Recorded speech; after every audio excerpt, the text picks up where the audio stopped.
அண்மை செய்தியாக பார்த்து வருகிறோம். ஆளுநர் RN ரவியின் அடுத்த திட்டம் என்ன என்பது கேள்விக்குறியாகி இருக்கிறது. ஆளுநர் பதவியேற்று 5 வருடங்களுக்கு நிறைவடைந்த நிலையில் ஆளுநரின் அடுத்த திட்டம் என்ன என்ற கேள்வி எழும்பியிருக்கிறது. இது தொடர்பான மேலும் விவரங்களுடன் இணைகிறார் எமது உதவி ஆசிரியர் சந்தோஷ்ராம். வணக்கம் சார், மேலும் விவரம். பிரியங்கா, தமிழக ஆளுநராக RN ரவி அவர்கள் 2021ஆம் ஆண்டுல பதவியேற்றார். ஆனா 2021 தான் தமிழக ஆளுநரா வந்தாலும் கூட 2019ஆம் ஆண்டுல இருந்து அவர் நாகாலாந்து ஆளுநரா பதவி வகித்து வந்தார். இந்த நிலையில தான் அவர் இடையில தமிழகத்துக்கு மாற்றம் செய்யப்பட்டார். ஒரு ஆளுநரோட பதவி காலம் என்பது 5 ஆண்டு தான்.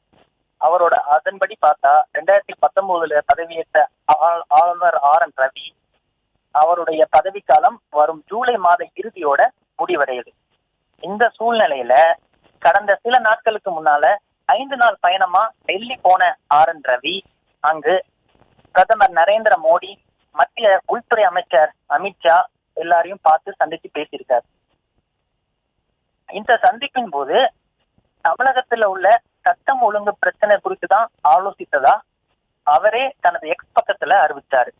ஆனாலும் கூட பதவி காலம் முடிகிற நேரத்துல போய் இந்த சந்தித்ததால தனது ஆளுநர் பதவியை நீட்டிப்பு செய்ய கோரிதான் தலைவர்களிடம் ஆளுநர் RN ரவி வலியுறுத்தியதா ஒரு தகவல் வெளியானது.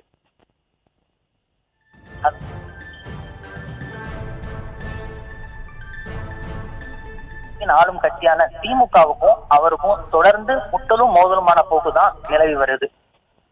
அது மட்டும் இல்லாம தமிழ், திராவிடம், சமஸ்கிருதம் உள்ளிட்ட பல்வேறு விஷயங்கள்ல அவர் பேசி, அதாவது ஆளுநர் RN ரவியோட பேச்சு சர்ச்சையான நிலையில அவர் மேல ஏகப்பட்ட விமர்சனங்கள் திமுக அரசால முன்வைக்கப்படுது.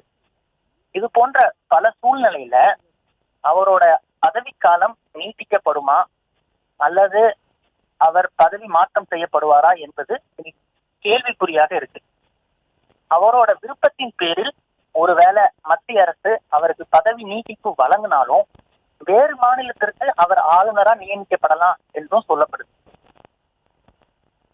அது மட்டும் தமிழ்நாடு மட்டும் இல்லாம குஜராத், கேரளா, ராஜஸ்தான், உத்தரப்பிரதேசம் என 5 மாநில ஆளுநர்களோட பதவிக்காலம் இந்த ஜூலை இறுதியோட முடிவடையுது. ஸோ இந்த மாச கடைசியில இந்த 5 மாநில ஆளுநர்கள் மாற்றம் இல்ல புதிய ஆளுநர்கள் நியமனம் தொடர்பா மத்திய அரசு முக்கிய முடிவு எடுக்க போவதா தகவல் வெளியாயிருக்கு. ஆக மொத்தத்துல தமிழக ஆளுநரா இருக்கக்கூடிய RN ரவி அவருடைய பதவிக்காலம் நீட்டிக்கப்படுமா, அப்படியே நீட்டித்தாலும் மீண்டும் தமிழகத்திற்கே ஆளுநராக நியமிக்கப்படுவாரா அல்லது வேறு மாநிலத்திற்கு ஆளுநராக நியமிக்கப்படுவாரா, இல்லை என்றால் மொத்தத்தில் அவருக்கு வேற ஏதாவது முக்கிய பொறுப்பு வழங்கப்படுமா என்பதை நாம் பொறுத்திருந்துதான் பார்க்க வேண்டும்.